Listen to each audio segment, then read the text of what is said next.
So we must do two things, two great things together, to encompass that enormous new view that lies before us, but to encompass it within the framework of science, to see it within the whole categorical framework of science, and to see that these two are not separate, but that they are wedded.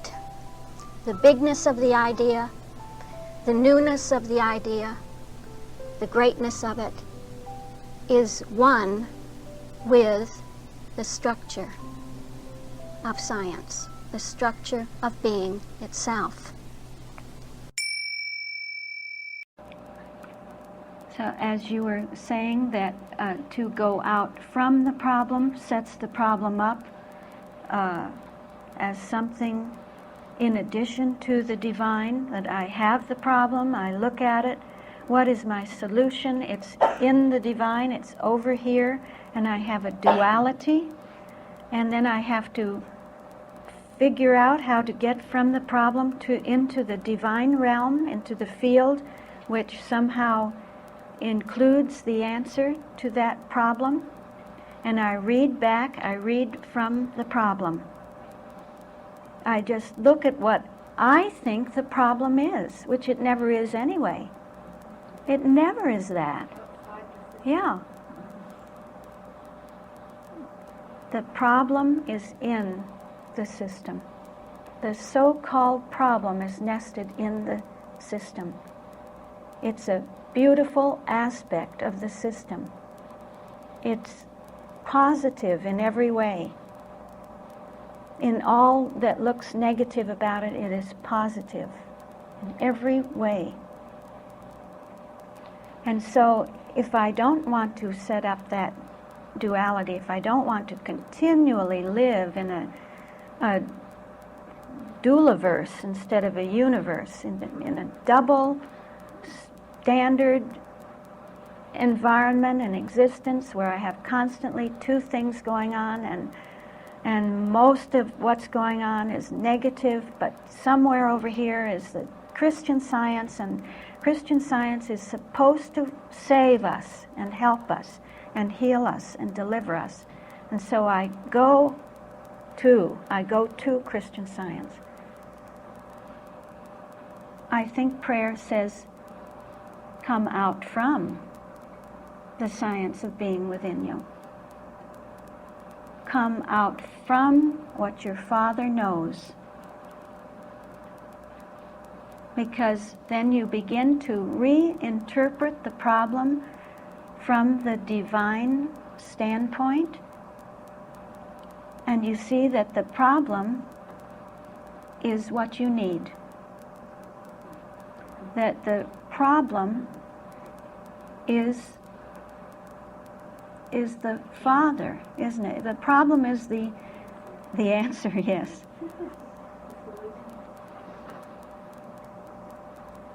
What kind of a problem can we have? It always has to be the calculus, an individualized form of the calculus,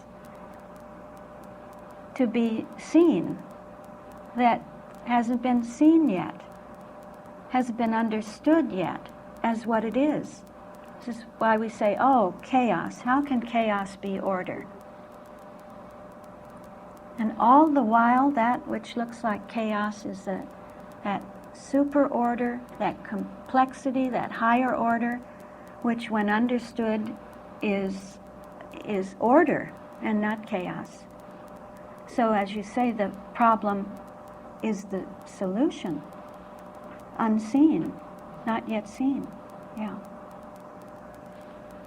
So the true desire goes out from the Father, Mother, God,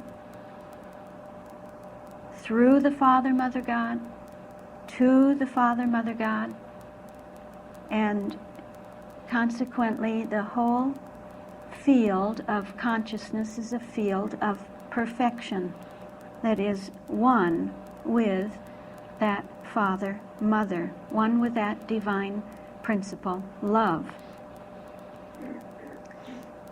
Whatever happens in a cybernetic circle is prayer.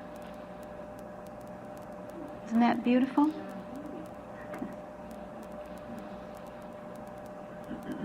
Whatever happens in a cybernetic circle, this is prayer.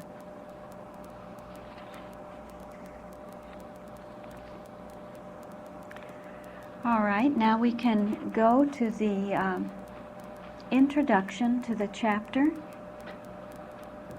Science and Health, page 1, line 1 to 9.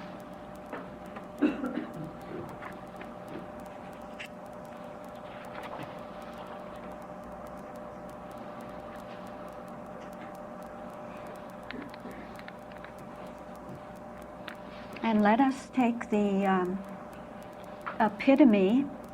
You may follow in your epitomes book as we go through the chapter as a whole.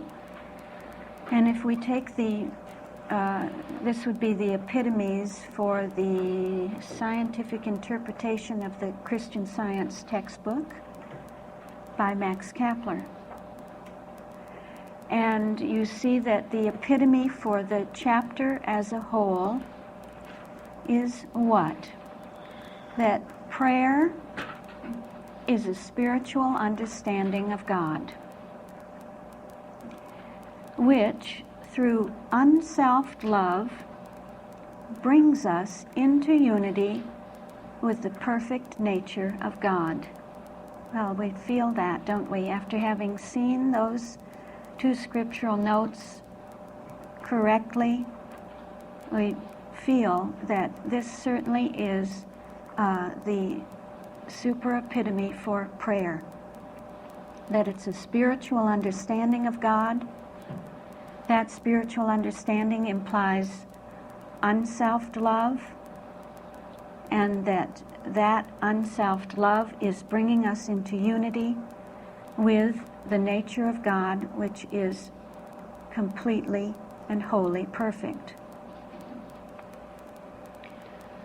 So the text begins, the prayer that reforms the sinner.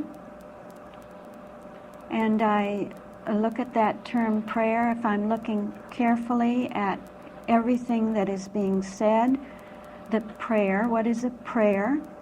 Prayer is defined. We have begun to define it, but if one looks into a good dictionary, it is also defined as a reverent petition made to God, coming from the Latin meaning to go toward. Prayer is going toward God. It also means to seek. Seeking God, having the right goal already in view and going toward that goal. This is prayer.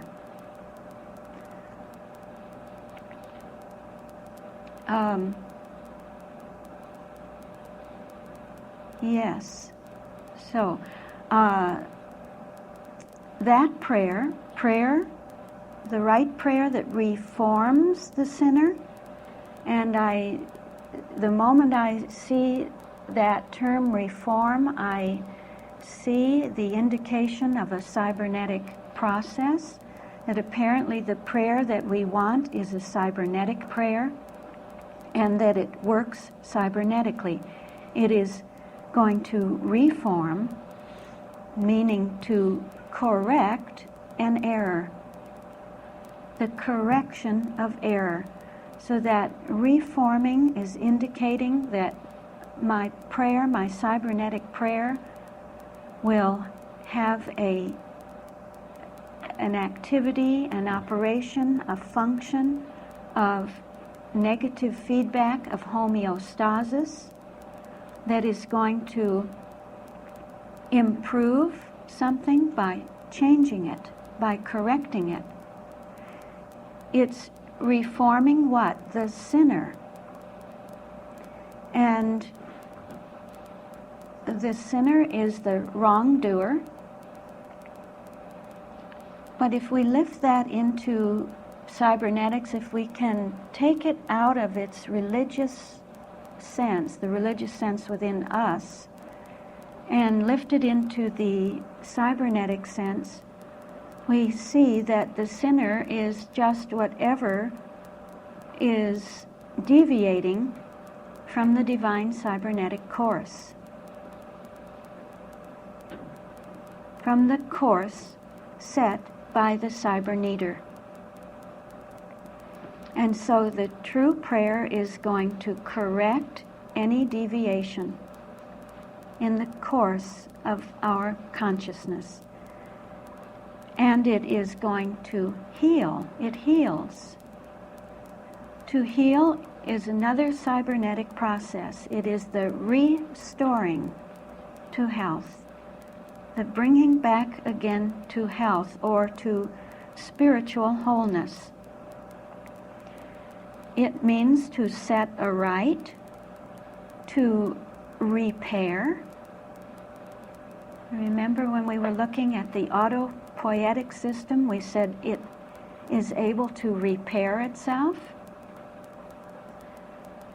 To repair, to rectify. So these two terms, reforms and heals, are beautifully illustrating the cybernetic action of the principle. Healing the sick. And what is that prayer? The prayer that reforms the sinner and heals the sick is an absolute faith that all things are possible to God. An absolute faith, we will see that this is an absolute understanding, a spiritual understanding, a scientific understanding. Actually, she says that, an absolute faith that all things are possible to God. And I hear the divine self-organizing principle, I hear divine science coming in and saying, what you have to understand is that everything is possible to divine science. All things are possible to divine science. And nothing is possible unless it is a possibility of science, made possible by the constituency of science. And so what is that? That's a spiritual understanding of Him. When I hear of Him, I hear of the divine principle, love, or of the Father, of the whole sense of divine science, a spiritual understanding of Him, and unselfed love. So that is now what the new definition of prayer, a spiritual understanding of Him, and unselfed love. The whole textbook is working out in us the perfecting of the unselfed love. Meaning what? That there is only one ego. The textbook wants to form us according to the divine ego, the one ego. What is the self that has to be self-organized within us? You see, the self being made unselfed is being reorganized, self-organized. Anything that is unlike love, anything that is uncoincident with the divine principle love within us. And so that self that has to be unselfed is everything that tends to be closed within us, whatever isn't open within us, whatever is tending toward equilibrium, being self-centered, self-concerned, self-interested. This is the self that has to be worked on. Whatever is concerned with the purposes and interests of the self. How Christian Science can help me, serve me, make my life better. How can I use Christian Science for my life, my family, my business, whatever. This is a system that is inherently closed. The self is a closed system, or tending to be closed.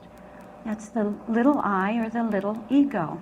I wanted just to elaborate on this issue from Mrs. Eddy, from what she has said about this issue. In Unity of Good, on page 51, she says the following. The ego, capital E, is divine consciousness, meaning God's own consciousness of himself, eternally radiating throughout all space in the idea of God good, and the ego is revealed as Father, Son, and Holy Ghost.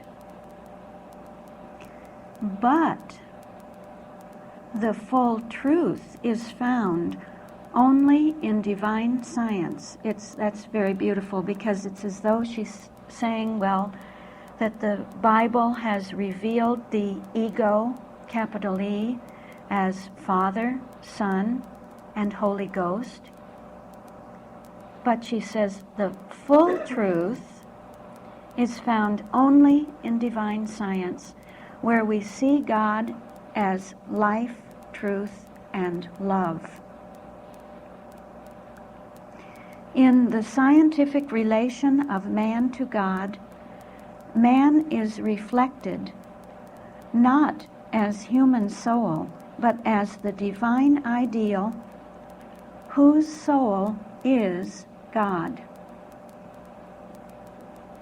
I keep hearing the Lord's Prayer is the prayer of soul. That identity with the ego. So man is reflected as the divine ideal, whose soul is God, the divine principle. This science of God and man, divine science, this science of God and man is the Holy Ghost. Isn't that what we saw earlier this week? It is the Holy Ghost, which reveals and sustains the unbroken and eternal harmony of both God and the universe. It is the kingdom of heaven. She's saying all the things we've said this week. I love it. It is the kingdom of heaven, the ever-present reign of harmony already within us. Already within us, you see. Hence the need. Now we get the need. Hence the need that human consciousness should become divine in the coincidence of God and man. This is what the textbook does. Through its 16 chapters, it brings us to complete coincidence with and as the divine consciousness.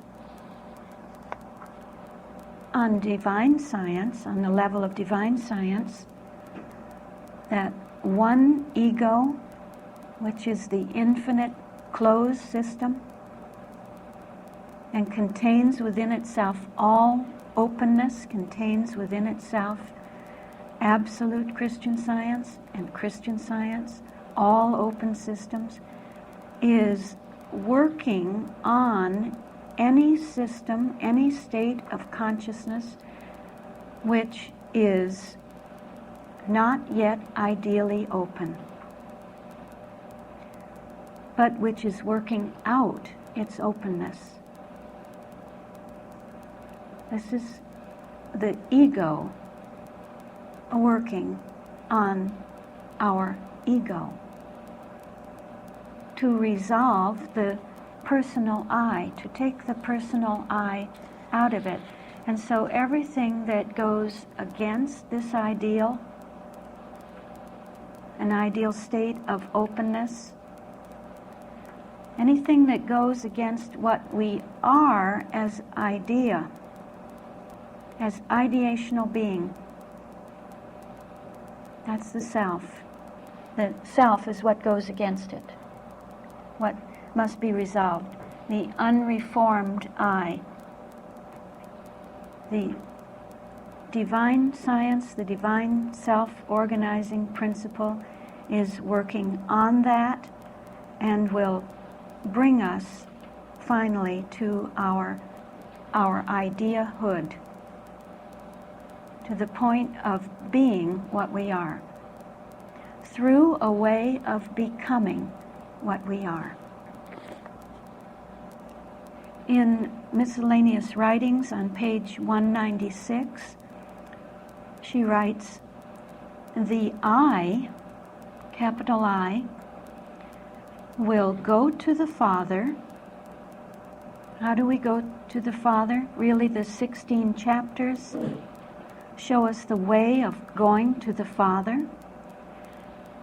The I will go to the Father when meekness, purity, and love, informed by divine science, the Comforter, lead to the one God. Can you hear it? Divine science is leading us through absolute Christian Science and Christian Science, through the textbook, to the one God. Then the ego, small e, is found not in matter, but in mind. For there is but one God, one mind. And man will then claim no mind apart from God. So the Christ, the cybernetic idea, the system working within us, the autocatalytic set working within us, wants to bring forth and is bringing forth this idea, this oneness with God. I think Mrs. Eddy speaks of the ego God and the ego man, or we could say the ego idea, that every idea is an ideal idea, an idea of the I am. So we are being brought to our identity as an idea of the I am.